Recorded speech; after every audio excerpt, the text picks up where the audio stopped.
Thank you. Go ahead, Mr. Sarmiento. Siguro ho, magpatuloy na kayo as pointed out by the Honorable Fernandez.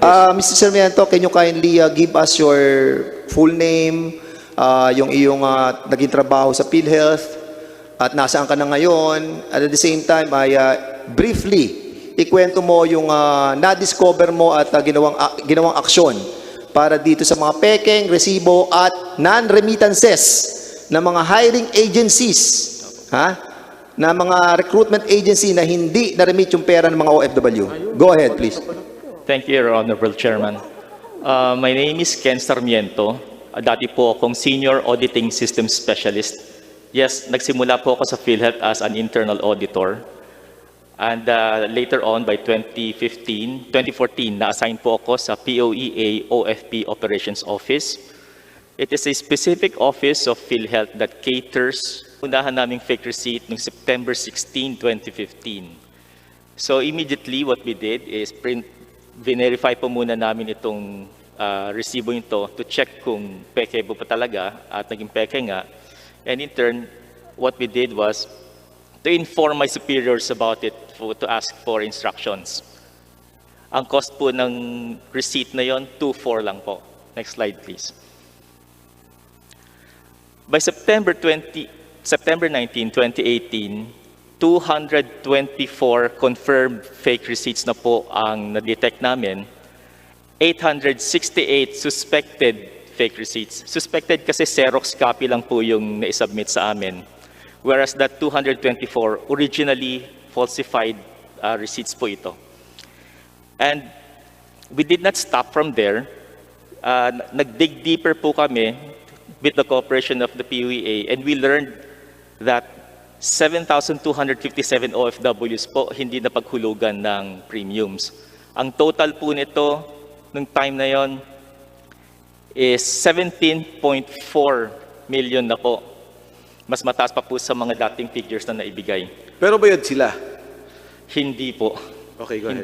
Hindi po natanggap ng PhilHealth yung premiums nila. Yeah, but the OFWs paid pero hindi natanggap ng PhilHealth. Opo. Okay, good. Yes, sir. Mr. Chair, sandali lang po, Mr. Chair. Yes, Honorable Barbers. Kasi nagbayad yung OFW, no? So there must be a system where we can determine kung talaga nagbayad sila. So hindi nyo nakita yon? Hindi po, sir. Chinek po namin yung mga sinubmit na fake receipts versus the database kung may nakapost of premiums. And it turned out wala po. Actually, it turns out yung POR na naka-reflect to dun sa fake receipt, ibang tao po ang nagbayad. So, in summary, so we have 17 million po in collections that are in question. So, nag-effort naman po kami to collect, demand po yung unremitted premiums, and we were able to collect up to 1.7 million. A mere 10%, pero I think hopefully it's ongoing. And then, nakapag-file po kami ng 16 affidavit complaints. Ang number of hiring agencies po na minomonitor namin at that time, mga 48 hiring agencies po. Next slide, please. This is a sample of the fake receipt that we have stumbled upon. May patterns po siya ng fraud. Yung name and seal po ng Republic of the Philippines, accurate po niya nakukuha. Pero doon po sa control number, nagkakamali na po siya. Kasi we learned habang i-verify namin na nagre-recycle po sila, yung grupo na namimeke, nagre-recycle po sila ng receipts officially issued before. Either in-issued siya last year, last Ken month. Sarmiento, can you kindly explain na yung Yes, yung serial number ng resibo na napeke doon sa POEA, yung number na yan ay natuklasan ninyo na nanggaling doon sa ibang lugar na naka-assign doon sa probinsyang yon. Yes, Your Honor. Is that correct? Yes, Your Honor. Actually, the control numbers were sourced from different provinces of the country. It's on next slide, please. Yes, it is sourced from as far as Batangas, Pampanga,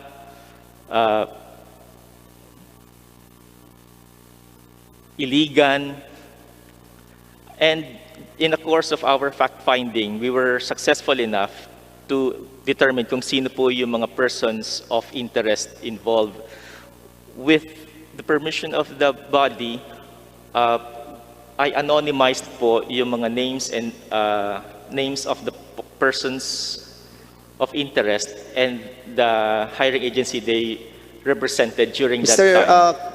Ken, ano, itong mga Yes, sir. parang medyo binura mong mga pangalan na sinasabi natin mga persons of interest, ito po, Mr. Chairman, yung mga tinatawag na mga liaison officer na kumbaga sila po ang inuutusan noong mga recruitment agency para magbayad sa POEA doon po sa ating pong over-the-counter ng PhilHealth. Sila po nagdadala ng bultong pera. Yung bultong pera, dinadala ng liaison officer doon, ibinabayad nila po doon sa conduit runner ng PhilHealth. Yes, Your Honor. As alleged doon sa iyong presentation. Kindly Yes, Your continue, Ken. Yes, thank you. So, of particular cases po, itong number one, si Mr. Romeo, we were able to talk to him sa NBI and he confessed to issuing fake receipts. Next slide, please. Meron po kasi silang sharing scheme. We learned through the number of cases that we have gathered na meron pong nagre-recruit sa kanila para i-distribute yung fake receipt sa OFW na dinideploy ng ehensya nila. At ang hatian po nila noon, out of the 2-4, 900 pesos po mapupunta doon sa marketer na tinatawag namin. Presumably, yung marketer siya po yung gumagawa ng fake receipt. Tapos yung liaison officer, siya na po ang napupunta sa kanya, yung 1,500 pesos. Yun po yung na-describe niyang sharing scheme nila. So we know who they are and we know na more or less yung structure ng, well, kasi it's based po kasi sa POARRR, more than 5 people involved in a questionable act can be described now as a syndicate. We discovered about 40 plus of them and we were able to document at least 12 or 13 of them. So we can fairly say that meron pong sindikato. We just don't know kung meron pa po siyang third layer kasi po yung skill set needed to manufacture and falsify a receipt is different from the skill of marketing and convincing your fellow recruitment agency na i-distribute nila ito sa Paano nyo OFW chinek, nila. Mr. Sarmiento, yung mga resibo na sinasabi nyong peke? Anong mga validation na ginawa ninyo para masabi nyo na peke talaga itong mga resibong to? Yes, Your Honor. We conduct 2 levels of verification. The physical, we check for the presence of the security watermark in a genuine receipt. And then we also conduct database verification wherein we verify each detail of the POR. Mula po sa control number, sa PhilHealth ID number ng member, and yung details ng transaction, yung amount. Doon po namin nakikita na sa ibang tao nakapost or hindi po nakapost. Okay, Mr. Sarmiento. Okay. Nung mangyari to, nung September 16, na nalaman mo na may ganitong klase ng fake na resibo, at base dito sa report mo, noong September 23, meron ka pang na-discover uli na 163 na peki pa uli ng mga resibo. Yes. At ito yung nanggaling sa iExcel. Yes, Your Tama Honor. ba yan?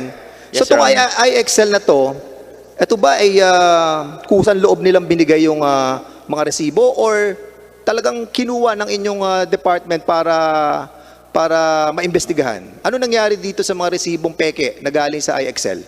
Yes, Your Honor.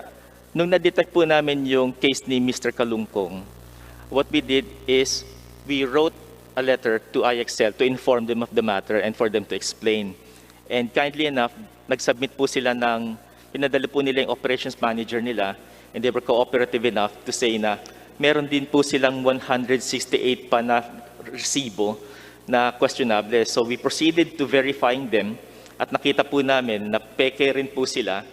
So, Okay, so kung nakakita mong peke yung binigay sa iyo ng iExcel, opo. so sino ang responsible na tao doon sa iExcel na sinasabing nagdala ng pera para makakuha ng Pekeng resibo? Yung operations manager po nila at that time, So si yung Mr. operation Teresa manager Coma. nila ay sila ngayon ang inahabol ng iExcel, in other words. Si Mr. Teresa Coma po mismo is from iExcel. Siya po ang nag-cooperate sa amin para ipa-verify po yung 168 PORs. After that, verify po namin, ni-report po namin to agad sa branch namin hanggang sa regional office Okay. po namin. Okay. Honorable Fernandez, Mr. Sarmiento, tapos na po ba ang presentasyon nyo? Hindi pa po, sir. Sige, go ahead. Opo. Para lang tapusin lang natin, Okay, go ahead. Deputy Thank you Speaker po. Fernandez. So, we know who they are. Alam na po namin yung mga agencies concerned. Alam na po namin yung modus. Next slide, please.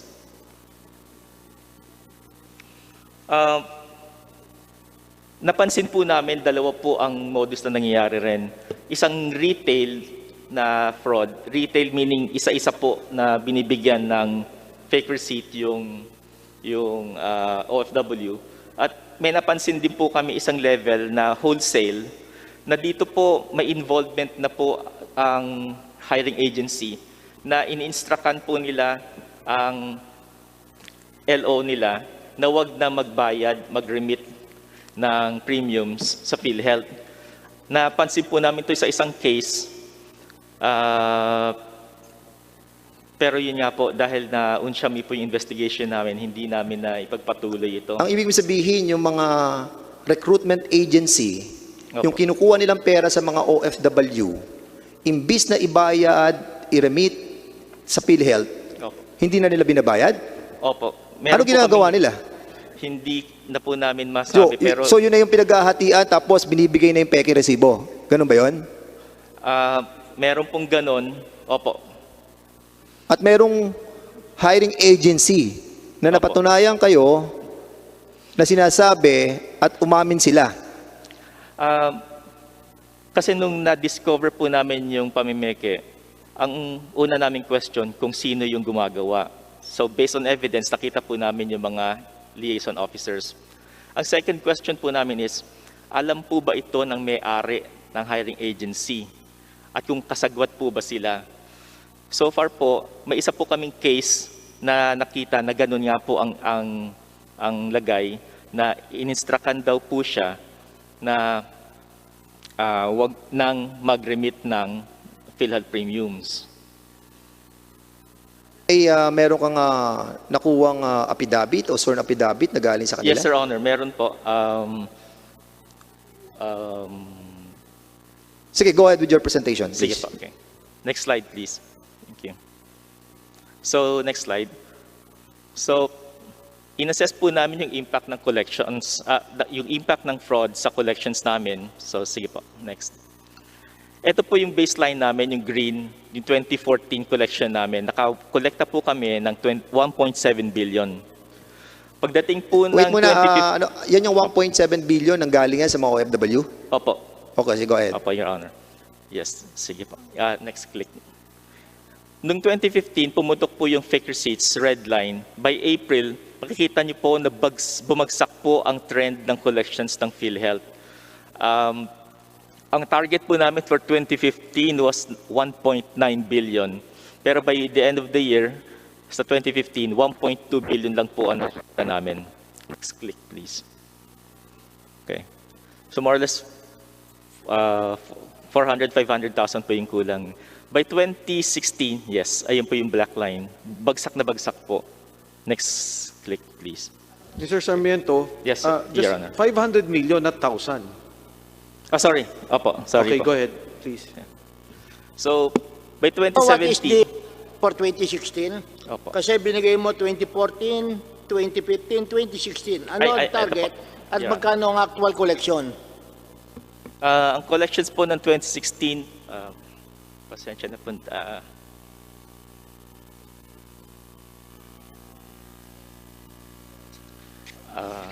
Ang babasahin ko na lang. Ang koleksyon Yes, ng 2014, Mr. Chairman, mahina ba ang mata mo, Ken?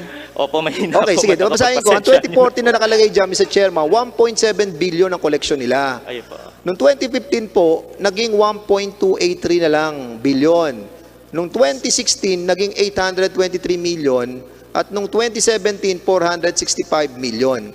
At tatandaan ko, Mr. Chairman, nagpa-hearing tayo ng OFW. Binanggit nila na nagbabayad na lang sa atin noong taong yon ay 300,000 na lang ng mga OFW. Di ba? At any rate, sige, go ahead. Okay. So yun po yung impact ng fraud sa collections namin. Ang impact naman po sa members na ito, next slide please.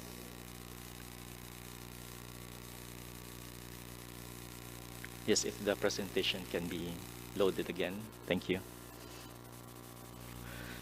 So ito po, noong 2015, as much as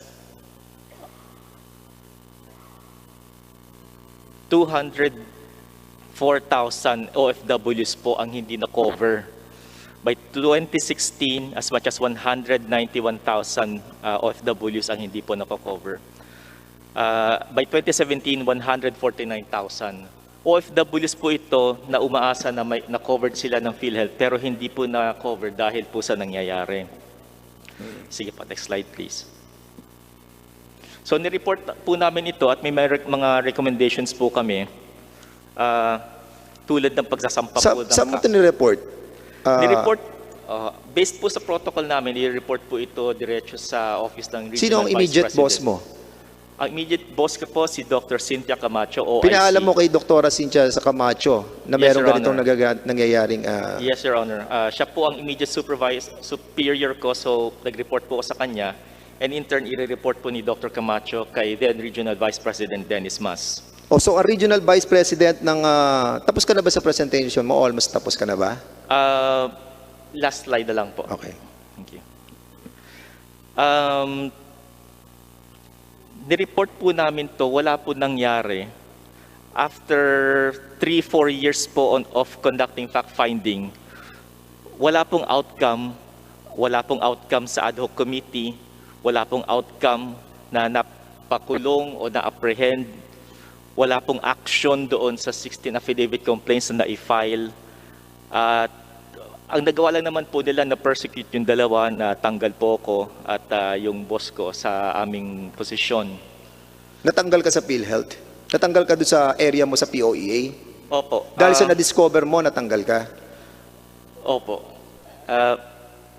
Sa lahat po ng antas ng organisasyon namin, humihingi kami ng tulong, wala pong nagbigay ng seryosong tulong sa amin.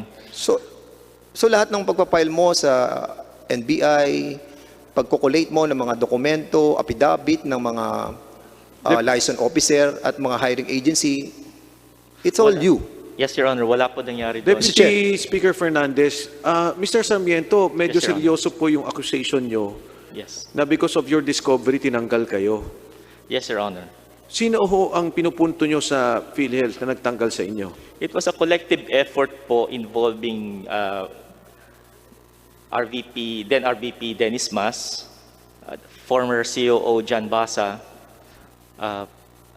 former chairperson po ng ad hoc committee si Dr. Narisa Sugay, and then Regional Vice President po ng PRO-NCR si Ms. Hilda Salvacion Diaz. Mga seasoned technocrats po ito mga to. Hindi po Tanong sila... lang, Mr. Hernandez, kailan ka tinanggal? Was there a written termination? And was there any ground for your termination? Clarification lang po. Mr. Chair. Your Honor, if I may- Dr. Mr. Sarmiento, go ahead. Sarmiento. Sorry. Yeah, thank you, Your Honor. I-qualify ko lang po yung termination sa akin kasi these are Sen, sabi mo kanina, Opo. you are under oath, tinanggal ka. Opo, opo. Pag tinanggal, alam natin, termination. It is different from resignation. Kaya ang tanong ko, medyo nagbabago na ngayon, tinerminate ka ba o nag-resign ka? I think, Mr. Chairman, si Mr. Sarmiento was terminated doon sa kanyang position sa POEA.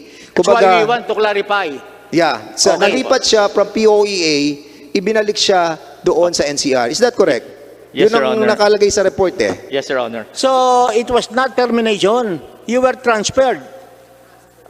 Your Honor, if I may qualify, Go ahead. O, sige. because these are seasoned technocrats, they do not act in a brazen manner. In a way, I was isolated and removed from from my office at POA OFP Operations Office so that the investigation will stop. Then all manners of promotion. O, sa madaling sabi, saan ka nilipat? I was Nilagay ka ba functionally sa pre-share? Opo, I was functionally demoted po to the office of the Overseas Filipino Program. It's a desk job. Next question. Okay. The civil service has pertinent laws regarding the transfer. Was there a violation of civil service laws for your transfer? No, sir. No, Your None. Honor. So, no violation. Mr. Chair, Technically kasi parang ang sinasabi ni Mr. Ken Sarmiento, from an active investigation, inilipat siya sa isang pwesto na hindi naman siya demotion, Yes, Your Honor. hindi naman siya nagkaroon ng civil service violation, pero nawala siya dun sa kanyang active investigation of the case. Yes, Your Honor. Okay. Okay.